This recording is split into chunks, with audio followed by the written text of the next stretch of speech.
Et salut à tous, c'est BLS86, aujourd'hui on se retrouve pour une nouvelle vidéo.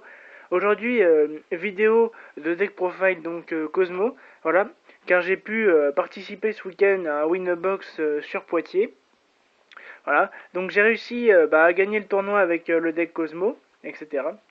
Et, euh, voilà, j'ai tout simplement joué ce deck là parce que PP tout simplement j'aime pas et Cosmo je trouve ça enfin plus fort. Voilà. Même si c'est pas très représentatif sur les tournois, je trouve que Cosmo est plus fort que PP, voilà. Parce que PP, il n'y a qu'un seul move, sortir Infinity et Traptrix tour 1, voilà, c'est pas vraiment très skillé. Donc, euh, donc voilà. Je vais tout simplement vous présenter la liste.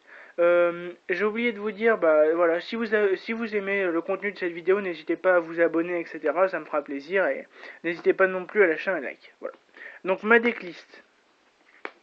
Alors, 3 fermières Cosmo. 3 boîtes Cosmo. Voilà, donc ces 6 là, c'est pour accélérer le deck le plus possible. Euh, J'aime pas jouer que 2 fermières, etc. Parce que fermière, ça fait quand même un petit Cosmo et voilà. C'est forcément très utile. Boîte de bois, bah voilà, y a pas besoin de l'expliquer, elle est vraiment broken cette carte.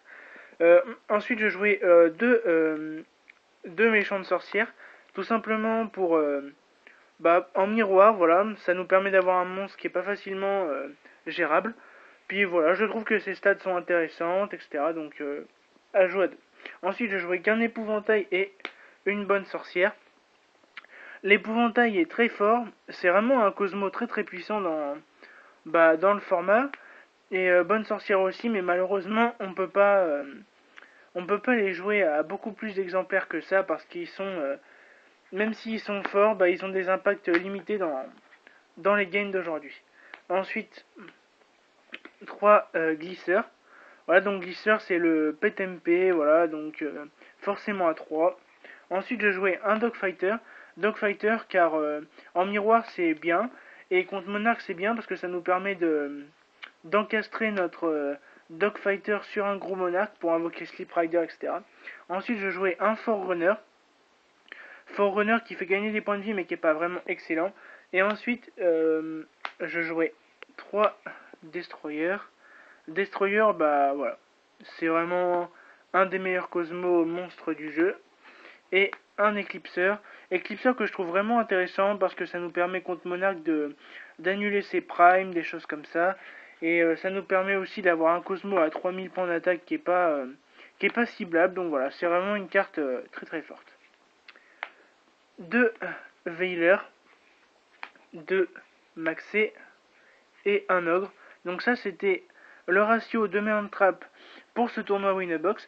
Donc tout simplement, je sais que à mon DC il y a Monarch, il y a les decks pendules, etc. en tout genre, et il y a aussi du Cosmo, enfin, voilà, etc.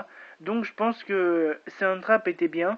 Illusionniste d'effet, et ça gère Pendule. Cancrola, ça gère aussi Cosmo, voilà, etc. Donc voilà, c'était vachement bien. J'ai choisi de pas jouer la version artefact car je sais que Cosmo est plus représenté à mon DC que le deck Pendule. Donc je préférais ne pas avoir des match-up un peu compliqués contre le miroir tout simplement avec les artefacts dans le main deck. Voilà. Donc je jouais 24 monstres. Donc franchement, j'ai pas été déçu par les monstres, voilà. Des fois j'ai vu des mains dans le trap, ça peut arriver tout simplement, mais sinon la decklist on est bien. En magie, je jouais un Rageki, 3 villes. Voilà. Oups.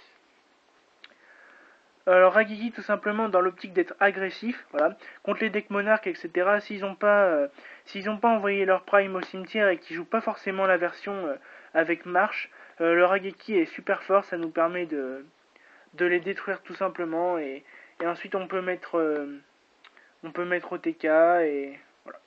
Ensuite 3 villes, c'est la meilleure magie et au final 3 téléporteurs, voilà. La carte qui nous permet d'OTK, la carte qui nous permet de stabiliser nos mains, la carte qui nous permet d'avoir le board control avec Stroman, etc. Cette carte est trop forte, elle va être touchée, je pense, dans le futur, hein, franchement. S'ils veulent toucher le deck Cosmos, c'est cette carte qu'il faut qu'ils touchent, tout simplement. Donc voilà, c'était pour mes magies. Et ensuite pour mes pièges, je joue donc 3 calls. Voilà, le call qui s'accorde très bien avec Tinkan, qui s'accorde avec les hand traps pour les faire revenir et pour faire des synchros, etc. Ensuite, une trappe sans fond. Trappe sans fond, bah, c'est une bonne carte, franchement. Ça gère le miroir, monarque et pendule, donc voilà, c'est une très bonne carte. Ensuite, je jouais 2 Solemn Strike et un Warning. Pas 3 Solemn Strike, tout simplement par choix personnel. Solemn Strike, c'est fort, mais c'est pas non plus super broken, voilà. Si l'adversaire sait bien jouer, il peut jouer autour, alors qu'un warning, il peut pas jouer autour parce que ça annule tellement de choses. Genre en match miroir, ça annule l'invoke norm, ça annule les calls, ça annule le reasoning, ça annule tellement de choses, voilà. Et cette carte va vraiment, je trouve, va vraiment être moyenne dans le futur, parce que si les Cosmos, dû à la banlist urgente de Konami, si les Cosmos rejouent Reasoning, l'assaut solennel va devenir assez moyen en fait. Parce que on pourra pas faire assaut solennel sur le Reasoning, et après on va se retrouver avec un monstre ingérable sur le terrain, et voilà. Et au final, je jouais 2 Cosmojo, car Cosmojo, bah, c'est tout simplement la piège que Cosmo attendait, voilà, c'est quelque chose qui bannit, etc. Ça nous permet de nourrir notre temps en détruisant nos monstres, ça nous permet aussi, par exemple, de bannir une scale et d'invoquer Sleep Rider avec le monstre qu'on a détruit, et donc ça nous fait du -2 pour une carte, c'est vraiment super cool. Et si on n'a pas le choix de le faire sur un petit, par exemple sur une Tinkan, etc., et ben on fait Cosmojo sur Tinkan et à la fin du tour on fait appel de l'étranté pour faire revenir. C'est vraiment super fort. Donc voilà, c'était tout pour le main deck. On va passer à l'extra deck rapidement. Euh, alors, je jouais Techno Chimères. 2 Techno Chimères pour le miroir, voilà. Ensuite, un numéro 82. Ça nous permet de finir le Cosmo adverse, voilà, tout simplement. Ensuite, je jouais quelques synchros, je jouais Météore Impact et Dragon Rose Noir. Voilà, donc c'est des cartes facilement sortables avec l'ogre, tout simplement. Ça nous permet de détruire le terrain contre PP, ou alors ça, en match miroir, d'empêcher ces monstres de s'activer en battle phase, donc c'est vraiment excellent. Ensuite, je jouais un Dragon Gaïa, car je joue beaucoup de rang 5, voilà. C'est pour mettre l'OTK. Ensuite, je jouais le combo Cyber Infinity avec Nova. Bah voilà, ce combo est génial. Ça nous permet en match miroir de choper un Sleep Rider, etc. Et c'est vachement bien. Cosmo va être le deck qui va sortir Infinity de façon régulière, alors que plus aucun deck ne pourra sortir Infinity dû au bannissement tout simplement de Ptolémaeus. Voilà. Pleiades qui est très très fort, ça nous permet de réutiliser nos calls, etc., de réutiliser Town, de reprendre des cartes comme Destroyer, activer l'effet de Destroyer et tout, enfin c'est vraiment une carte vachement complète. Durandal, Volcazor, voilà, ce sont toutes deux des cartes situationnelles. Le Durandal est assez moyen, le Volcazor est cool avec le Gaïa, chargeur de tonnerre, pardon.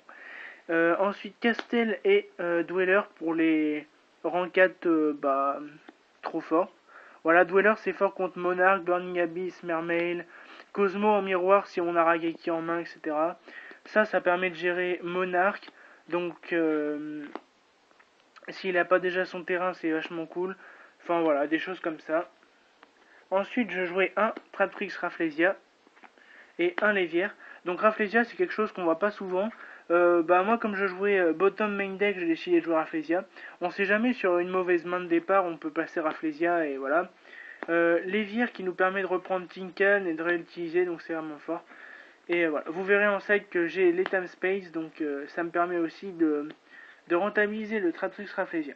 Voilà. Donc on va passer au side deck tout de suite. Alors le side deck se compose de 2 Droll and Lockbird, tout simplement contre Monarch. Voilà. Monarch, PP, etc. Tout ce qui tutorise.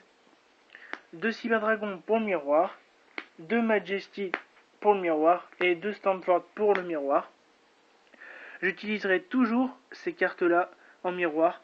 Franchement, je ne vois vraiment pas ce qui pourrait détrôner ces cartes-là qu'on pourrait mettre dans le side deck tout simplement. Majesty c'est vraiment une plaie, même avec l'arrivée de Cosmo Joe dans le Cosmo, c'est une carte trop forte, ça nous permet de gagner la game en un monstre, c'est vraiment trop fort. Stormfort Majesty c'est broken, voilà. On peut faire Stormfort Cyber Dragon aussi. Enfin, il y a vraiment beaucoup de choses. Et franchement, on peut faire par exemple Cyber Dragon. On peut faire notre Chimera Tech. Lui infliger par exemple, je sais pas, disons 3000 points de vie. Et en main phase 2, sacrifier notre Cyber Dragon, notre Chimera Tech pour invoquer Majesty. Et franchement, c'est trop broken. Ces cartes là sont les meilleures en miroir et il n'y a pas. Y a pas à changer vraiment. Deux trous noirs. Donc ça c'est contre l'optique monarque. Si la passe ça marche, on peut faire trou noir OTK. S'il a prime dans le cimetière, bah on va tout simplement le gérer plus simplement. Bah voilà, enfin c'est vraiment une super bonne carte contre monarque. Et c'est une carte aussi forte contre PP s'il commence pas son tour avec Infinity, etc. Voilà. Ensuite, je jouais deux Twin Twister. Twin Twister qui est une carte super forte qui a le but de gérer les MP. Voilà, donc c'est une carte que je mettrais plutôt contre Burning Abyss, Monarch, je trouve plus Satellite Knight si c'est encore joué, etc. Voilà. Ça nous permet de discard une carte, par exemple, de target 2 MP, donc ça peut être une des nôtres. Et par exemple, si c'est une call, on va réinvoquer le Destroyer, par exemple, qu'on a préalablement défaussé avec le tourbillon, et ça va nous faire beaucoup de CA. Et c'est vraiment cool cette carte, voilà. Après, je l'aime pas parce que défausser une carte de la main pour détruire 2 MP, si on arrive au milieu ou fin de game et qu'il n'y a plus beaucoup d'MP sur le board, bah c'est vraiment une carte qu'on peut pas très bien rentabiliser, donc c'est cool à 2 mais pas à 3.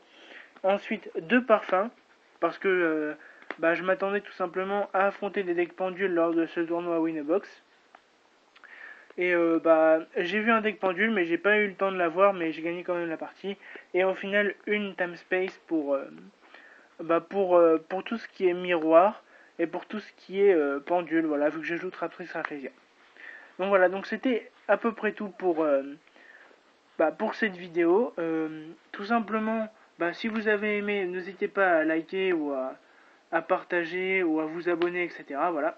J'espère atteindre les 200 abonnés, les 200 abonnés bientôt, pardon. Ça me ferait très plaisir. Voilà, la prochaine vidéo que je vais vous tourner, ce sera une vidéo de Binder, tout simplement, parce que j'ai besoin de faire des échanges, de la vente, etc. en ce moment, et voilà. J'ai pas beaucoup de recherches, vu comme je suis un peu en pause Yugi, voilà, j'ai pas forcément des recherches, etc. Voilà, donc c'était à peu près tout, j'espère que vous avez apprécié. A plus.